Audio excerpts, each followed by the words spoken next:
سورہ مجادلہ شریف میں سورہ حشر سے پہلے 28ویں پارے میں اللہ تبارک و تعالیٰ نے اپنے ایمان والے بندوں کی پہچان بیان کی۔ یہ مضمون ایسا ہے کہ اس کو بار بار سننا چاہیے اور بار بار تلاوت کرنا چاہیے، پڑھنا چاہیے۔ پچھلی مجالس میں بھی گزشتہ سالوں میں بھی ہم نے آیت کریمہ آپ کی خدمت میں پیش کی تھی۔ اللہ تبارک و تعالیٰ نے اپنے ایمان والے بندوں کی شناخت اور پہچان اس آیت کریمہ میں ارشاد کی۔ یوں تو اپنے طور پر سبھی کہتے ہیں کہ ہم ایمان والے ہیں، ہم ایمان والے ہیں، اپنے دہی کو کچھ پتہ نہیں، سب کہتے ہیں کہ نہیں، مگر اصل ایمان والا وہ ہے جسے اللہ فرما دے کہ یہ ایمان، جو قرآن کی نظر میں ایمان والا، جو حدیث پاک کی روشنی میں ایمان والا ہو، تو اصل ایمان والا نہیں۔ اب اس سے بڑا ثبوت اور کیا ہو سکتا ہے کہ کسی کے ایمان کی گواہی خود قرآن میں اللہ ارشاد فرمائے کہ یہ ایمان والے بندے۔ اس آیت کریمہ کو ہم ایک مرتبہ پھر غور سے سنیں اور دیکھیں کہ ہم اس آیت کریمہ کے مصداق ہیں۔ اللہ تعالیٰ تو ایسوں کو ایمان والا فرماتا ہے، تو ایسے لوگوں میں ہم ہیں کہ نہیں، ہمارے دل کی یہ کیفیت ہے کہ نہیں، یہ دیکھنے کی ضرورت ہے۔ اللہ تبارک و تعالیٰ ایسے ہی لوگوں میں ہم لوگوں کو بنائے، بلکہ جن لوگوں کو اللہ تبارک و تعالیٰ اپنا محبوب اور ایمان والا بندہ فرماتا ہے، اللہ تعالیٰ ان کے سچے غلاموں میں ہم سب کو بنائے اور انہی ایمان والوں کے زیر سایہ ہم سب کو رکھے اور انہی کے ساتھ اللہ تبارک و تعالیٰ ہم سب کا حشر فرمائے۔ آمین بجاہ سیدنا محمد۔ اللہ تعالیٰ فرماتا ہے، ایک آیت اوپر سے پڑھتے ہیں، ان الذین یحادون اللہ ورسولہ اولئک فی الاذلین۔ کیا ترجمہ ہے؟ بے شک وہ لوگ جو اللہ اور اس کے رسول کی مخالفت کرتے ہیں، ان الذین یحادون، وہ لوگ جو مخالفت کرتے ہیں، کن کی؟ اللہ و رسولہ، اللہ اور اس کے رسول کی جو لوگ مخالفت کرتے ہیں۔ اللہ اور اس کے رسول کی مخالفت کیا ہے؟ کیا کوئی اللہ رسول سے فائٹنگ کرے گا؟ شوٹنگ کرے گا؟ مخالفت کا یہ طریقہ تو یہ انداز تو ہو نہیں سکتا، پاسبل ہی نہیں، ممکن ہی نہیں۔ اللہ تبارک و تعالیٰ اور اس کے رسول کی مخالفت کیا ہے؟ اللہ نے جو دین بھیجا، رسول صلی اللہ تعالیٰ علیہ وسلم جو دین لے کر آئے اس کو نہ ماننا، یہی اللہ اور رسول کی مخالفت ہے۔ اللہ اور اس کے رسول کے حکم کو نہ ماننا۔ اب سے یہاں پر ایک بات اور عرض کر دیں، مثلا اللہ تعالیٰ کا اگر 100 حکم دین میں، اگر 100 باتیں ہیں تو ایسا نہیں ہو سکتا کہ چلو ہم 99 مان لیتے ہیں، ایک نہیں مانے گا تو کوئی بات نہیں چلے گا، جی نہیں، بلکہ 100 باتیں ضروری ہیں دین میں، تو 100 کا ماننا فرض ہے۔ اگر کسی نے 99 مانا، 99 مانا اور ایک نہیں مانا تو 99 ماننے کی وجہ سے وہ وفادار نہیں کہا جائے گا، مسلمان نہیں کہا جائے گا، بلکہ ایک نہ ماننے کی وجہ سے وہ اللہ اور رسول کا مخالف ہے، اللہ اور رسول کا مخالف ہے۔ تو اللہ اور رسول کے مخالفین کیا ہیں، ان کی صورت کیا ہے، کیا سچویشن ہے، کیا حالت ہے ان کی؟ اللہ فرماتا ہے جو اللہ اور اس کے رسول کی مخالفت کرتے ہیں بے شک اولئک فی الاذلین، وہ سب سے زیادہ ذلیل لوگ ہیں، وہ سب سے زیادہ ذلیل لوگ ہیں جو اللہ اور اس کے رسول کی مخالفت کرتے ہیں، اللہ اور رسول کی بات نہیں مانتے۔ دیکھیں مخالفت 2 طرح کی ہوتی ہے، اب میں ذرا اس کو قدر تفصیل سے آپ کو دین کی اللہ اور رسول کی مخالفت 2 طرح کی ہوتی ہے، ایک عملی مخالفت اور ایک اعتقادی مخالفت۔ عملی مخالفت اور اعتقادی عقیدے والی مخالفت۔ عملی مخالفت تو یہ ہے کہ اللہ تبارک و تعالیٰ نے فرمایا میرے بندو نماز پڑھو، نماز نہیں پڑھو۔ اللہ نے فرمایا میرے بندو شراب سے دور رہو، زنا سے دور رہو، فلاں حرام کاری سے دور رہو، اور ان باتوں سے اگر ہم نہیں بچتے تو یہ عملی طور پر ہم دین کی مخالفت کرتے ہیں، جی۔ تو ایک یہ بھی مخالفت ہے، اور ایک مخالفت ہے اعتقادی مخالفت، کہ اللہ تبارک و تعالیٰ نے فرمایا میرے محبوب کو ایسا مانو، میرے محبوب کے غلاموں کو اس طرح مانو، ان کی یہ شان ایکسپٹ کرو، ان کو کمال والا، ان کو پاور والا، قدرت والا، اختیار والا میرے ہی بنانے سے مانو۔ دین میں یہ بات فرض ہے، یہ بات واجب ہے، ایسا تم اعتقاد رکھو، قید رکھو اپنا۔ تو کوئی بندہ ایسا عقیدہ نہیں رکھتا۔ اللہ فرماتا ہے کہ میرے رسول زندہ ہیں، میرے رسول کے غلام شہداء زندہ ہیں، اور کوئی شخص اس کو دل سے نہیں مانتا کہ نہیں ہم زندہ نہیں مانتے، یہ اعتقادی مخالفت، یہ اعتقادی مخالفت۔ اور دونوں مخالفتوں میں سب سے بڑی مخالفت ہے اعتقادی مخالفت، عقیدے والی۔ عقیدے والی مخالفت کی معافی نہیں ہے، ایسا مجرم اللہ کی بارگاہ میں بخشا نہیں جائے گا۔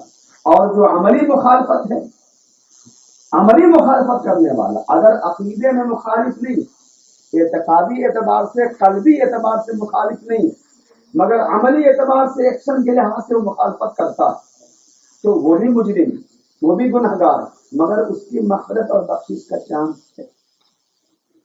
دیکھیں اسلام کا جتنا حکم ہے عمل کے تعلق سے بھی، تو اس میں بھی دو ذمہ داریاں ہیں ہماری، ایک اعتقادی اور ایک عملی۔ مثلا اللہ تبارک و تعالیٰ نے فرمایا اقیم الصلاۃ ان الصلاۃ کانت علی المؤمنین کتابا موقوتا، نماز فرض ہے مومنوں پر، نماز ادا کرو، تو یہ اللہ کا حکم ہے۔ پر اس میں ہماری دو ذمہ داری، ایک ذمہ داری اعتقادی ہے کہ ہم نماز کو فرض مانیں، ہمارے دل میں یہ عقیدہ ہو کہ نہیں نماز ضروری ہے، فرض ہے، تو یہ اعتقادی ذمہ داری ہے۔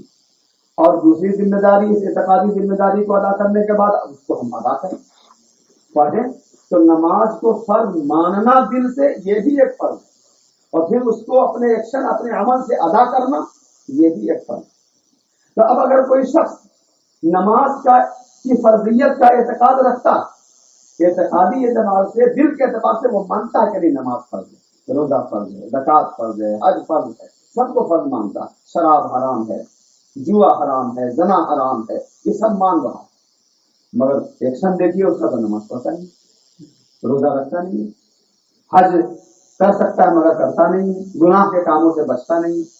تو اعتقادی اعتبار سے مانتا ہے کہ سچ ہے، مگر بچ نہیں پاتا، عمل کر نہیں پاتا، تو وہ شخص مجرم ہے، گنہگار ہے، بہت بڑا مجرم ہے، مگر پھر بھی اس کی مغفرت کی گنجائش ہے، بالآخر اپنے اس اعتقاد کی وجہ سے، اس ماننے کی وجہ سے، اللہ کے کرم سے، حضور کی شفاعت سے وہ عذاب سے چھٹکارا پائے گا، چھٹکارا پائے گا، یقیناً پائے گا۔ اسی لیے نبی کریم صلی اللہ علیہ وسلم نے ارشاد فرمایا شفاعتی لأہل الکبائر من امتی، یہ بخاری شریف کی حدیث ہے کہ میری شفاعت میری امت کے بڑے گنہگاروں، جو بڑے بڑے مجرم ہیں، گنہگار ہیں، عقیدے کے اعتبار سے صحیح ہیں، ایمان کے لحاظ سے وہ صحیح ہیں، مگر عمل میں ان سے کمی اگر رہ گئی تو قیامت کے دن میں شفاعت کروں گا اپنی، یہ نبی کریم صلی اللہ علیہ وسلم نے فرمایا۔ تو اگر عملی اعتبار سے مخالفت ہے، اعتقادی موافقت کے ساتھ ساتھ اعتقادی اعتبار سے مان رہا ہے مگر عمل نہیں کر پا رہا، تو مجرم ہے، یہ آسان نہیں ہے، یہ مطلب میرا کام چلے گا نہیں، اگر ایک منٹ کی بھی سزا ملی جہنم کی، اللہ کے عذاب کی، تو اس کو کوئی برداشت نہیں کر سکتا، بہت بڑی سزا، مگر پھر بھی بالآخر وہ اللہ کی رحمت سے، حضور کی شفاعت سے وہ چھٹکارا پائے گا۔ لیکن اگر کوئی اعتقادی اعتبار سے مخالفت کرتا، مثلا یہی نماز کا مسئلہ لے لیجیے، ایک آدمی جو نماز پڑھتا ہے، اس کی عادت ہے کہ ایک بھی نماز مس نہیں کرتا، پانچوں وقت کی پڑھتا ہے، پانچوں وقت کے علاوہ ایکسٹرا نماز نہیں پڑھتا، ہوا دین، چاش، تہجد وغیرہ سب پڑھتا ہے، مگر جو 5 وقت کی نماز ہے اس کو فرض نہیں مانتا، جی پڑھتا ہے مگر کہتا ہے پڑھ لیتے ہیں مگر فرض نہیں ہے، یہ ضروری نہیں ہے، حج ہم کر لیتے ہیں، ایسا ہے کر لیتے ہیں مگر یہ ضروری نہیں ہے، زکوٰۃ ٹھیک ہے مسلمانوں کی مدد ہم کر دیتے ہیں مگر یہ ہمارے لیے ضروری نہیں ہے۔ تو جو چیزیں ضروری ہے اعتقادی اعتبار سے اس کو ضروری ماننا فرض ہے، اب اس کو ضروری نہیں مانتا ہے تو اگرچہ وہ ادا کرتا ہو، وہ ادا کرنا اس کو کام نہیں دے گا، ادا کرنا وہ کام نہیں دے گا، ادا کرنا اس کو کام دے گا جب اس کو فرض مان کر ادا کرے۔ اس کو ایک مثال سے میں اور دھیان کے قریب کرنے کی کوشش کروں، ایک شخص ہے جو اپنے باپ کی بڑی تعظیم کرے، بڑا ریسپیکٹ کرے، ہر طرح سے خدمت کرے اس کی، مگر باپ نہ مانے، جی خدمت کرتا ہے، ہر طرح سے خدمت کرتا ہے، خیال رکھتا ہے، پیسے سب دیتا رہتا ہے، مگر وہ کہتا ہے ٹھیک ہے ہم دے دیتے ہیں، مگر ان کو باپ نہیں مانتا۔ میں انسانیت کے ناطے دے دیتا ہوں، مگر ان کو اپنا باپ ریسپیکٹ نہیں کرتا۔ تو حالانکہ اس کا باپ، تو کوئی باپ کو باپ نہ مان کر لاکھ ان کی خدمت کرے، اس کی خدمت سے کوئی فائدہ نہیں۔ دنیا والے یہی کہیں کیسا بدتمیز بڑا گھٹیا انسان ہے کہ باپ کو باپ نہیں مانتا۔ ابھی جب باپ کو باپ نہیں مانتا تو اپنے حرامی ہونے کا اعلان کر رہا جی۔ تو باپ کو کوئی باپ نہ مانے اور پھر ان کی خدمت کرے تو اس کی خدمت میں کوئی فائدہ ہے نہیں۔ باپ کو باپ مانے، خدمت جتنی کرتا ہے اس کا ہاف کرے، مگر باپ مانے تو فل خدمت کرنے سے یہ ہاف خدمت بہتر ہے۔ اگر باپ مان کے کر رہا ہے اور دن رات خدمت ہی میں لگا ہے، باپ نہیں مانتا تو پھر اس خدمت کا کوئی فائدہ اس کو ملنے والا نہیں۔ بہرحال دنیا میں وہ ذلیل کہلائے گا، لوگ اس کو ذلیل ہی سمجھیں گے، بلا تسبیح و تمثیل۔ جو چیزیں اللہ کی طرف سے فرض ہیں، دین میں فرض ہیں، ان کو ہم فرض مان کر کریں تب تو فائدہ ہے، اور اگر فرض نہیں مانتے اور کیے جا رہے ہیں تو پھر وہی مثال ہے جیسے بھائی۔ تو بات لمبی ہونے لگی، میں اب یہ کر رہا تھا کہ اللہ و رسول کے مخالفین، مخالفت کرنے والے دو طرح کے، ایک عقیدے کے اعتبار سے مخالفت کرنے والے اور ایک عملی مخالف۔ تو یہاں مراد کون سے مخالفین ہیں؟ وہ مخالفین جو عقیدے میں مخالفت کرتے ہیں، جو دل سے مانتے نہیں، جو دل سے نہیں مانتے، ان کی باتیں۔ ان الذین یحادون اللہ ورسولہ، بے شک وہ لوگ جو اللہ و رسول کی مخالفت کرتے ہیں، اولئک فی الاذلین، وہ سب سے زیادہ ذلیل ہیں۔ قرآن سے، حدیث سے سارا پروف موجود ہے، ثبوت موجود ہے، پھر بھی نہیں مانتے تو پھر وہ ذلیل لوگ، اور جنرل ذلیل نہیں ہے، اسپیشل ذلیل، سب سے زیادہ ذلیل ہے۔ اذل کا لفظ اللہ نے ارشاد فرمایا، ایک ہوتا ہے ذلیل ذلت والا، اور ایک ہے اذل بہت زیادہ ذلیل، تو اللہ نے اذل کا لفظ ارشاد فرمایا، اولئک فی الاذلین۔ اور آگے ارشاد فرماتا ہے کتب اللہ لأغلبن انا ورسلی، یہ نہیں مانتے ان کے نہیں ماننے سے کیا ہوتا ہے، اللہ نے فیصلہ فرما دیا، اللہ لکھ چکا، کتب اللہ، اللہ لکھ چکا، فیصلہ ہو چکا، کیا لأغلبن انا ورسلی، کہ ضرور میں اور میرے رسول ہی غالب آئیں۔ کوئی نہیں مانے گا تو نہیں مان کر ہمارا یا ہمارے رسول کا نہیں بگاڑے گا، وہ اپنا بگاڑے گا، خود کو ذلیل کرے گا دنیا و آخرت میں۔ غلبہ تو ہمارے لیے ہے، ہمارے رسول کے لیے، ہمارے رسول کا دن غالب ہی رہے گا، اسلام غالب ہی رہے گا، کوئی مانے یا نہ مانے۔ کوئی نہیں ماننے والا اپنا نقصان کرتا ہے، اسلام کا نقصان نہیں کرتا، اسلام تو غالب ہی ہونے کے لیے دنیا میں آیا ہے۔ تو اللہ تبارک و تعالی اور اس کے رسول صلی اللہ تعالی علیہ وسلم دین ہی غالب رہے گا۔ ان اللہ قوی عزیز، بے شک اللہ قوت والا ہے، عزت والا ہے، کسی کی مخالفت سے اس کی شان گھٹتی نہیں، اس کے محبوب کی بھی شان نہیں گھٹتی، دین کی بھی شان نہیں گھٹتی، وہ اپنی شان گھٹاتا ہے، اپنی ذلت میں اضافہ کرتا ہے۔ اور اس کے بعد پہچان فرماتا ہے لا تجد قوما یؤمنون باللہ والیوم الآخر یوادون من حاد اللہ ورسولہ ولو كانوا آباءهم او ابناءهم او اخوانهم او عشیرتهم۔ اللہ فرماتا ہے محبوب، میں ایمان والوں کی پہچان بتاؤں، ایمان والے کون ہیں میری بارگاہ میں؟ ایسی قوم تم نہ پاؤ گے، ایسے لوگ تم نہ پاؤ گے دنیا میں۔ کیسے لوگ یا اللہ؟ یؤمنون باللہ والیوم الآخر، جو اللہ پر اور آخرت پر ایمان رکھتے ہیں، ایسے لوگ جو اللہ پر اور آخرت پر ایمان رکھتے ہوں، یعنی دین اسلام کو مانتے ہوں، تو ایسے لوگوں کو آپ نہ پائیے گا۔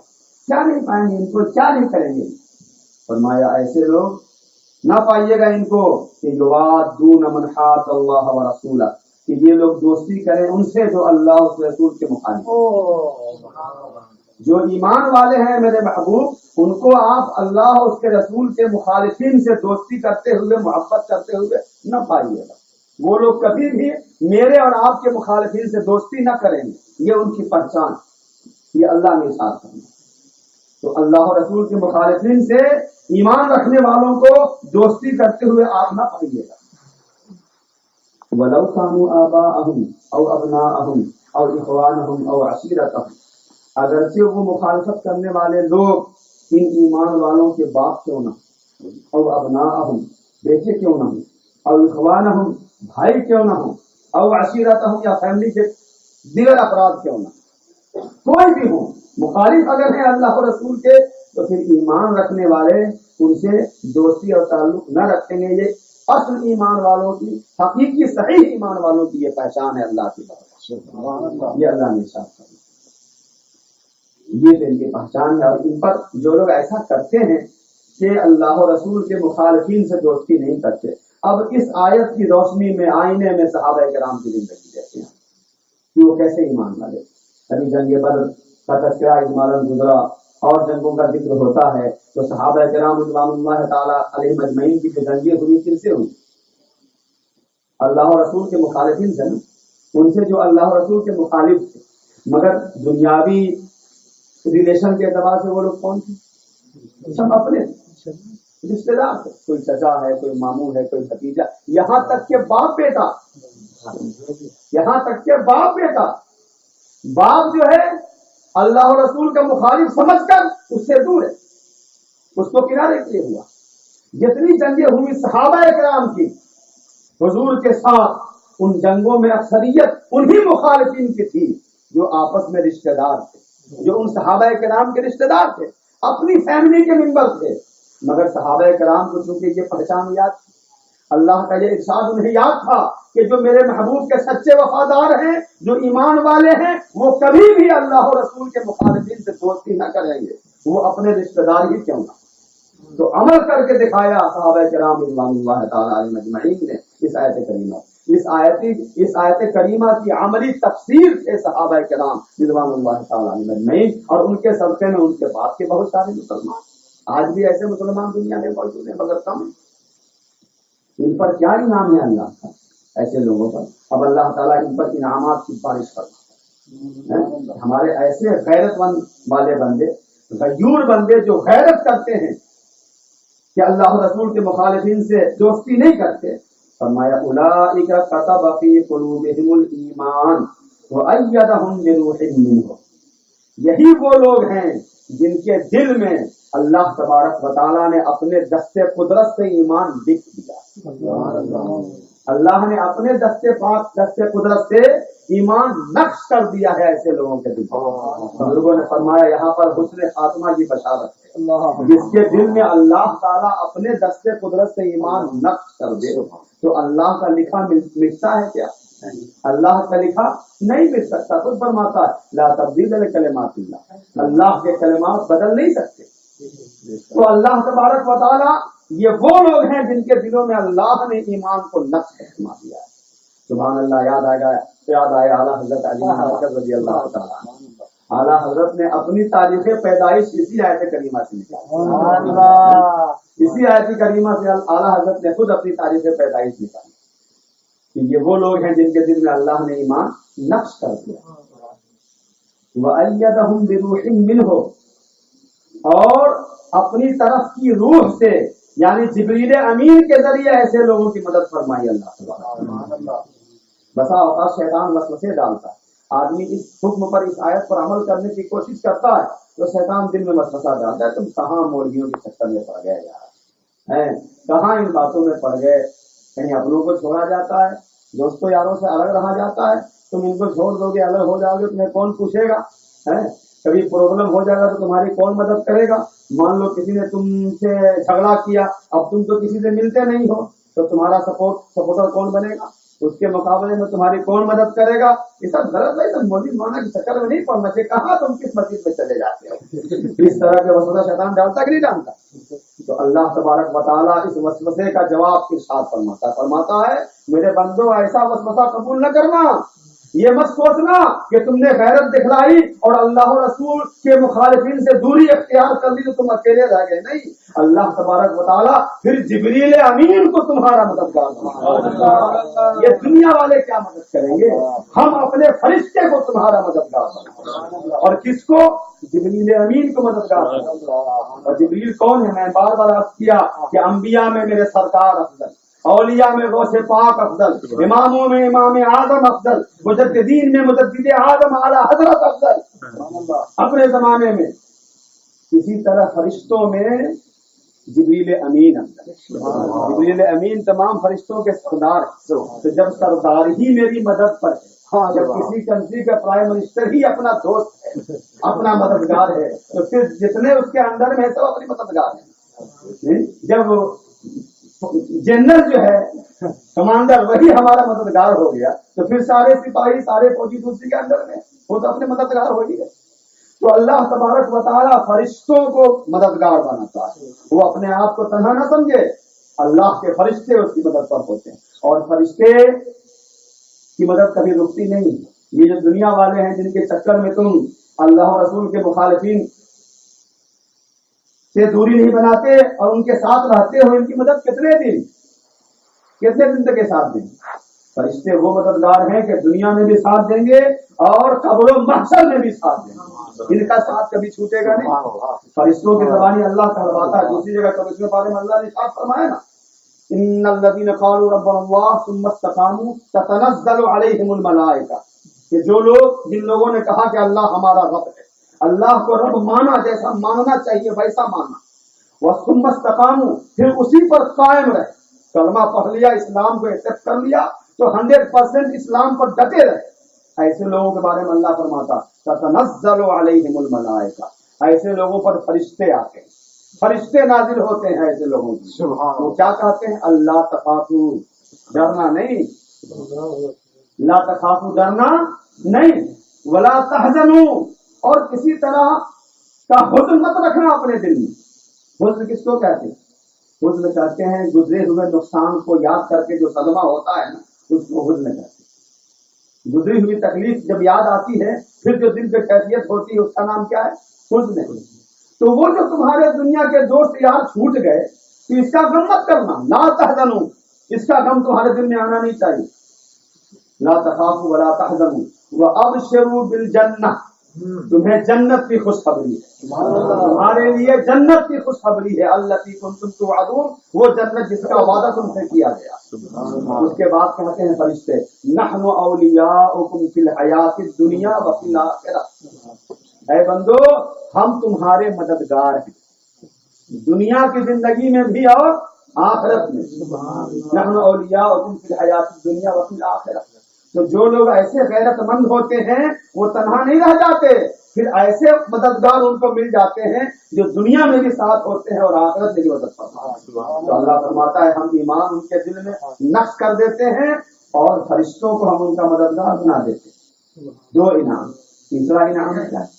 وَيُدْخِلُهُمْ جَنَّاتٍ تَجْرِي مِن تَحْتِهَا الْأَنْهَارُ، شیطان یہ بھی وسوسہ ڈالتا ہے کہ تم ان لوگوں سے الگ ہو جاؤ گے تو ہو سکتا ہے تم کو محلہ چینج کرنا پڑے، اتنا خوبصورت اچھا سب مکان تم نے بنا رکھا ہے، لے رکھا ہے، یہ مکان ٹوٹ سکتا ہے، لوگ ساتھ دینا چھوڑ دیں گے، تم پرابلم میں پڑ جاؤ گے، پریشانی میں پڑ جاؤ گے۔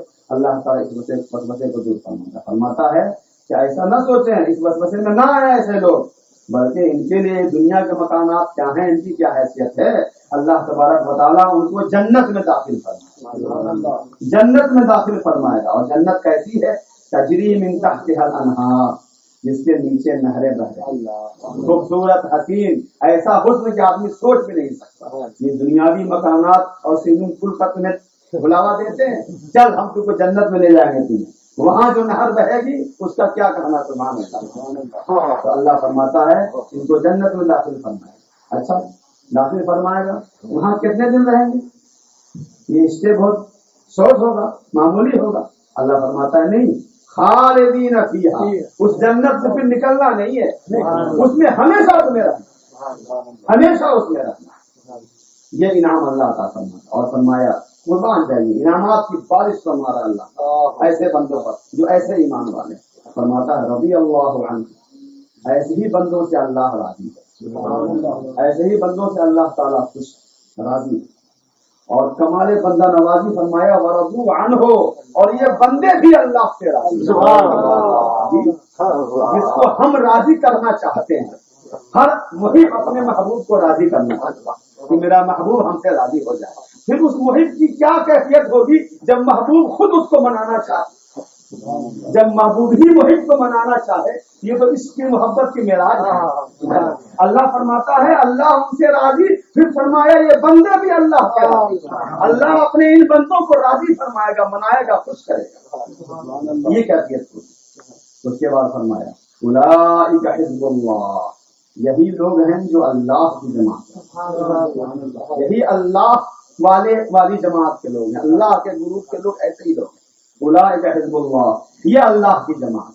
اللہ, اور خیال رکھو, سنو, دھیان دو, ان حزب اللہ هم المفلحون, اللہ کی جماعت ہی کامیاب ہے. کسی اور کو کامیاب مت سمجھنا کہ ہو سکتا ہے اس گروپ کے لوگ کامیاب ہوں, وہ لوگ بہت ٹھیک ٹھاک ہیں, فیسلٹی ہے ان کے یہاں, ان کو کامیاب مت سمجھنا. کامیاب یہی اللہ والی جماعت ہے. اور اللہ والی جماعت کی کیا شان ہے وہ ہم نے آپ کی خدمت میں عرض کی کہ ایمان والے بندوں کی یہ شان ہوتی ہے, اللہ تبارک و تعالیٰ اپنے ایمان والوں پر یوں انعامات کی بارش فرماتا ہے جو دین میں غیرت مند ہوتے ہیں, دین میں غیرت کرتے ہیں. اللہ تبارک و تعالیٰ ہم کو اور آپ کو دینی غیرت عطا فرمائے اور ان بندوں کے ساتھ رہنے کی توفیق دے جن کے ساتھ رہنے کو اللہ پسند کرتا ہے, اور جن کے ساتھ رہنے سے اللہ ناراض ہوتا ہے. اللہ تبارک و تعالیٰ ان کے سایوں سے بھی ہم کو اور آپ کو دور رہنے کی توفیق دے. یاد رکھیں, سب کچھ لٹا کے, سب کچھ دین لٹا دیا, سب کچھ بچا کے دین لٹ گیا اگر تو کچھ نہیں بچا, سب لٹ گیا. اور سب کچھ لٹا کے دین بچا لیا تو سب بچا, سب بچا. جس نے اپنا دین بچایا دنیا میں نا, اسی کے لیے دنیا میں بھی عزت ہے اور آخرت میں بھی عزت ہے. اللہ ارشاد فرماتا سورہ منافقین میں فرمایا وَلِلَّهِ الْعِزَّةُ وَلِرَسُولِهِ وَلِلْمُؤْمِنِينَ, یہ عزت اللہ کے لیے, اس کے رسول کے لیے, وَلِلْمُؤْمِنِينَ اور ایمان والوں کے لیے. دنیا کے لوگ ایسے لوگوں کو کچھ دلیل سمجھتے ہیں, لوگ پاگل ہیں, یہ لوگ بیوقوف لوگ, تو بیوقوف لوگ نہیں ہیں. اصل عزت والے لوگ یہی ہیں. اللہ فرماتا ہے کہ ایمان والے ہی عزت والے ہیں, عزت ایمان والوں کے لیے. اور قربان جائیے, ایمان والوں کی عزت کو اللہ نے الگ نہیں بیان فرمایا, اپنی اور اپنے محبوب کی عزت کے ساتھ بیان فرمایا, ایک لائن میں بیان فرمایا وَلِلَّهِ الْعِزَّةُ, اللہ کے لیے عزت ہے, وَلِرَسُولِهِ اور اس کے رسول کے لیے عزت ہے. پھر بغل ہی میں فرمایا وَلِلْمُؤْمِنِينَ اور ایمان والوں کے لیے عزت ہے. وَلَٰكِنَّ الْمُنَافِقِينَ لَا يَعْلَمُونَ, مگر ان منافقوں کو پتہ نہیں ہے, یہ عزت کسی اور چیز کو سمجھتے ہیں.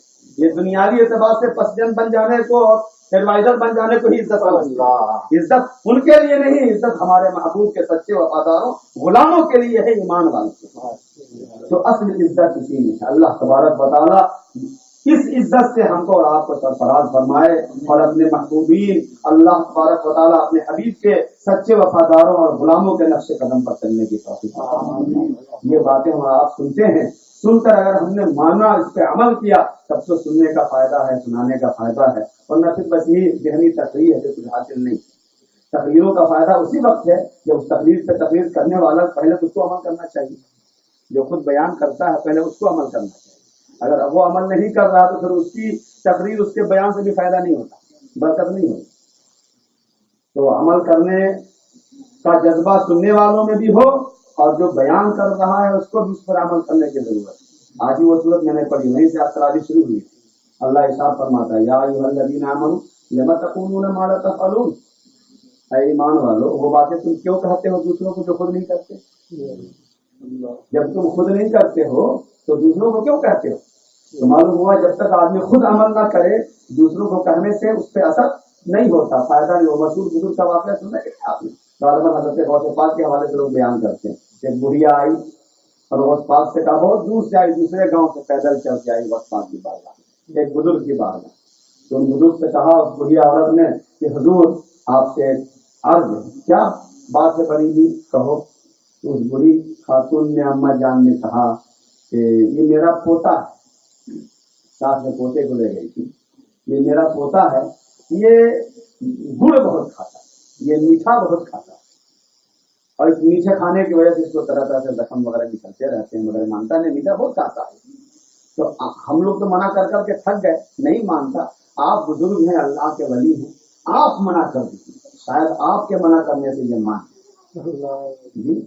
اس سے سمجھ میں آیا کہ پرانے زمانے کے لوگ اپنے گھر کا پرابلم بھی اللہ کے ولیوں کی بارگاہ میں لے کے جاتے اور وہ سمجھتے تھے کہ ہم اگرچہ اس کے گارڈین ہیں، دادی دادا ہیں، مگر ہمارے کہنے سے تو مانتا نہیں، مگر اللہ کے جو محبوب بندے ہوتے ہیں ان کی زبان میں اللہ تعالیٰ تاثیر دیتا ہے، وہ منع کریں گے تو مان جائے۔